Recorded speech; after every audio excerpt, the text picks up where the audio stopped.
inside. Murphy shooting, save a rebound on the view.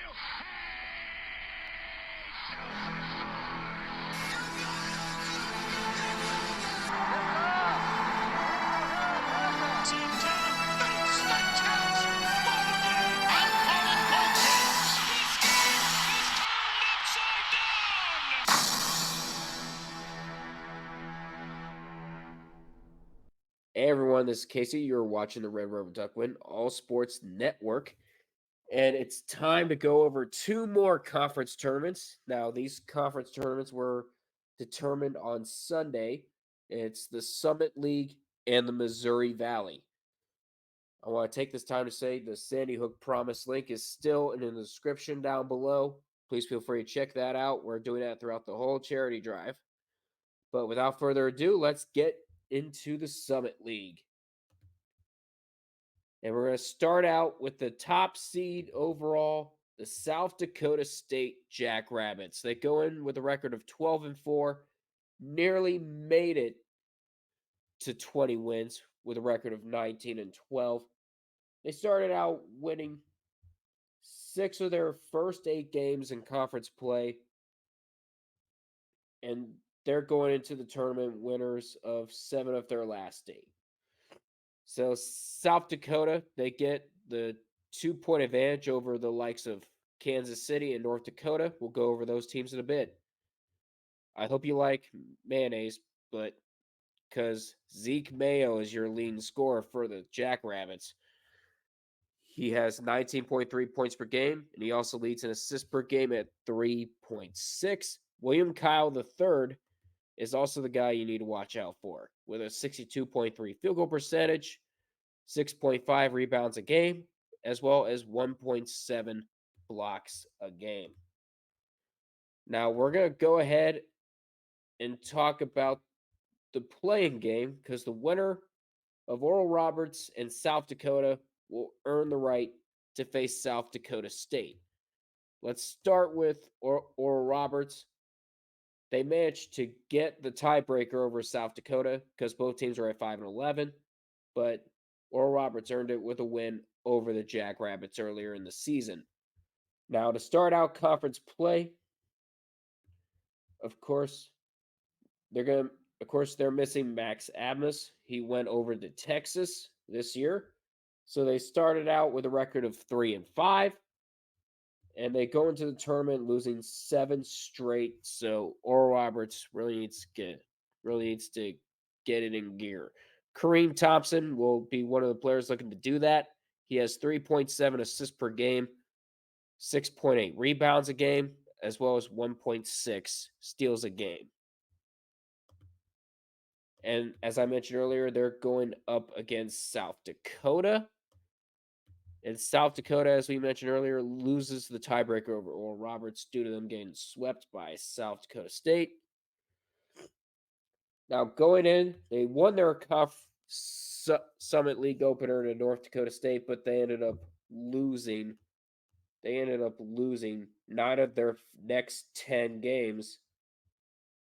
And they go into the tournament losing 4 of their last 6. So the Coyotes really need to get their stuff together. Guys like Lahat Thuin look to get the Coyotes back on track. He has a field goal percentage of 57.7%, 9.4 rebounds a game, and 0.4 blocks a game.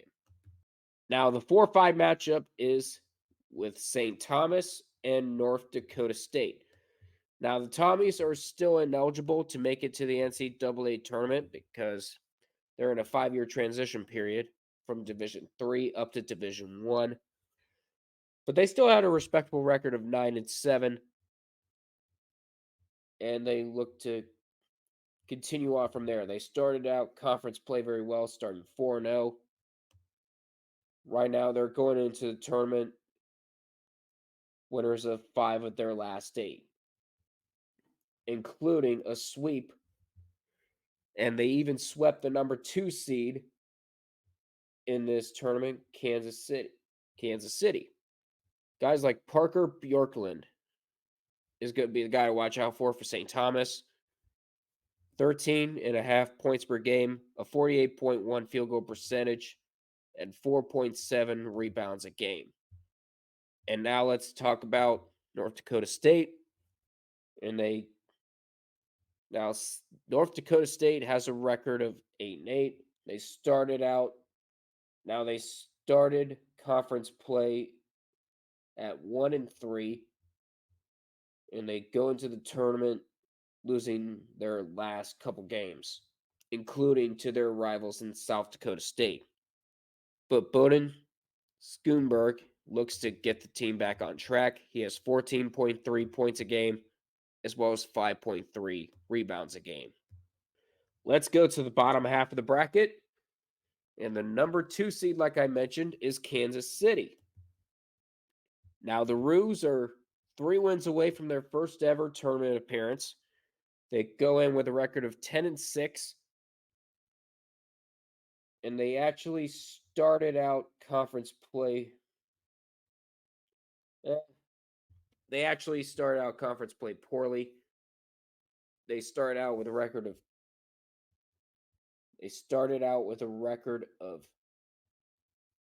2-3 or 2-4, but they go into the tournament as one of the hottest teams in all the conference, winning 6 straight.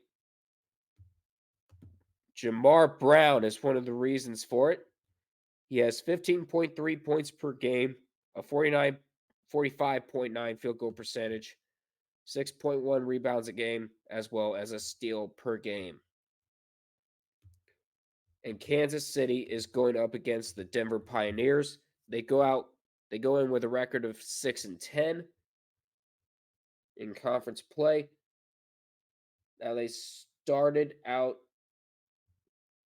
conference play not too shabby. They started with a record of 4-2, but now they are losers of 8 of their last 10, and they're looking to get back on track. Tommy Brunner is the guy to watch out for. He has 24.5 points per game, 4.4 assists per game, and 1.3 steals per game. And the final quarterfinals matchup is between North Dakota and Omaha. Let's talk about the Fighting Hawks real quick. They go in with a record of 10-6 in conference play. Now, they didn't start off too good in conference play. They lost their first 3 games, but then they went on a tangent, winning 7 straight. And they go into the tournament coming off of a win over South Dakota 95-66. BJ Omot and Eli King are the guys to watch out for. BJ leads the team with 16.8 points per game, as well as 41.3% in field goal percentage, as well as 0.9 blocks a game. And King has 2.1 assists per game, as well as 1.6 steals per game. We now go over the Omaha Mavericks. They go into the tournament with a record of 7-9. They started out with a record of 3-1 in conference play, but then they lost 3 straight. And they go into the tournament losing their last couple games to Kansas City and St. Thomas. So they're looking to get it together. Frankie Fiddler is the guy to watch out for. He has 19.5 points per game, 44.9 field goal percentage, as well as 1.2 steals per game. So that is what the bracket looks like. As for who I think is going to win the Summit League, it's a toss-up because you got a lot of dangerous teams in there. You got South Dakota State, you got Kansas City, North Dakota. Even St. Thomas could win, even though they're not eligible.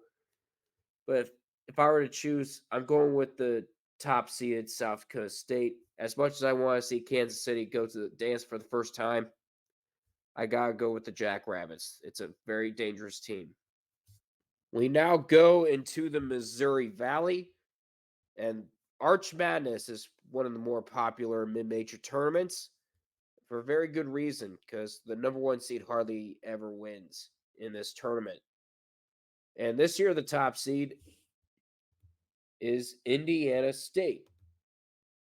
Now, the Sycamores, they go into the Missouri Valley tournament with a record of 17-3, and their longest winning streak in conference play was 9, and they go into the tournament winning 4 straight. Now, Robbie Avila is your top player with 17.6 points per game and a field goal percentage of 55.6%. And he even leads the team in blocks per game with 0.7. And Julian Larry is another guy you need to watch out for with 4.5 assists a game, as well as 1.6 steals a game. And Indiana State will be taking on the winner of Murray State and Missouri State. Let's start out with Murray State. Murray State goes in with a record of 9-11. They tied Illinois State, but the tiebreaker was due to Illinois State being 2-0 versus Murray State, and of course, Murray State getting swept by Illinois State. So, Murray State ends up falling to the number 8 seed, and they started out Missouri Conference play very well. They won their first 3 games, and then they ended up losing 4 games at one point, and they go into the tournament losing their last couple games to Belmont and Indiana State. A guy you need to watch out for is Nick Ellington. He leads the team in field goal percentage at 55.5%, rebounds per game at 6.2, and then 1.5 blocks per game. And my apologies if my voice is a little raspy. I have a little bit of a cold, and it's no fun. We now go to Missouri State. They have a record of 8-12, and they started out losing their first 3 games in conference play, and they go into the tournament losers of 6 of their last 8. So Missouri State looking to get things back on track. And Alston Mason is the guy you need to watch out for with 17.6 points per game, a field goal percentage of 42.6%, and then 0.8 steals per game. Let's go into the other quadrant with the number 4 seed being Northern Iowa. Now, this tiebreaker is actually pretty interesting because going in, Northern Iowa and Belmont had a record of 12-8. They split the regular season series, so Missouri Valley went to the NET rankings, while Belmont finished at 118. Northern Iowa finished with 109. So that propelled Northern Iowa to not just a bye, but the number 4 seed. Now they started out conference play very well. They started out going 6-1, and then they won 3. Then they lost 3 straight after that. They go into the tournament winners of 5 of their last 6. So Northern Iowa looks to get something started and go back into the NCAA tournament. Nate Heiss is the guy you need to watch out for. He leads the team with 13.6 points per game, as well as 2.4 assists per game. And he leads the team in blocks per game with 0.6. Speaking of Belmont, they are in the playing game for the right to face Northern Iowa, but Valparaiso stands in their way.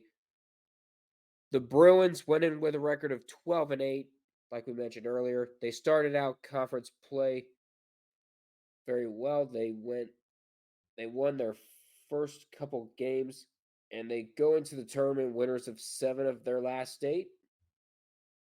So it should be a good one between Northern Iowa and Belmont should they meet. Malik Diaz, the guy you need to watch out for, 16.9 points per game, as well as 0.8 blocks a game. Cade Tyson, you got to watch out for as well. A field goal percentage of 49.9 and 6 rebounds a game. And of course, we got to go over Valparaiso. And Valparaiso comes in with a record of 3-17. They actually lost 11 straight games before winning their regular season finale against Illinois State. And now they look to Isaiah Stafford to get them out of a hole. He has 16.8 points per game, a field goal percentage of 38.5%, as well as 1.5 steals a game. All right, so let's go over the other half of the bracket. The number 2 seed in this year's Arch Madness tournament is Drake. The Bulldogs go in with a record of 16-4. They almost won the Missouri Valley title, but a loss to Northern Iowa definitely dampened their spirits. But nonetheless, Drake comes in as one of the hottest teams in the Missouri Valley. They go into the tournament winning 7 of their last 8 games. Tucker DeVries is your leading scorer with 21.9 points per game, and he also has 3.5 assists per game, as well as a field goal percentage of 44.8%. And then he also has 1.7 steals per game.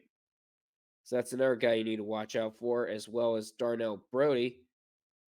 He leads the team in rebounds per game at 8.1, and he also averages a half of a block per game.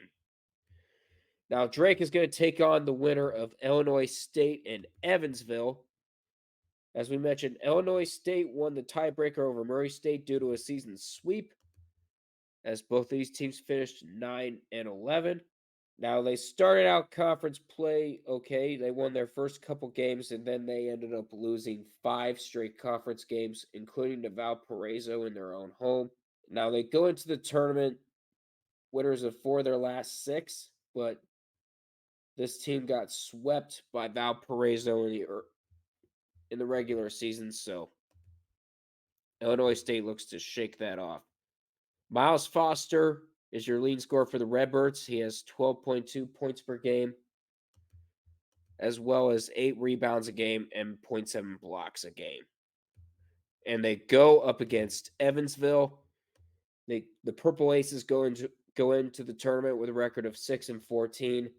They split their first 2 conference games, and then they lost 4 straight after that.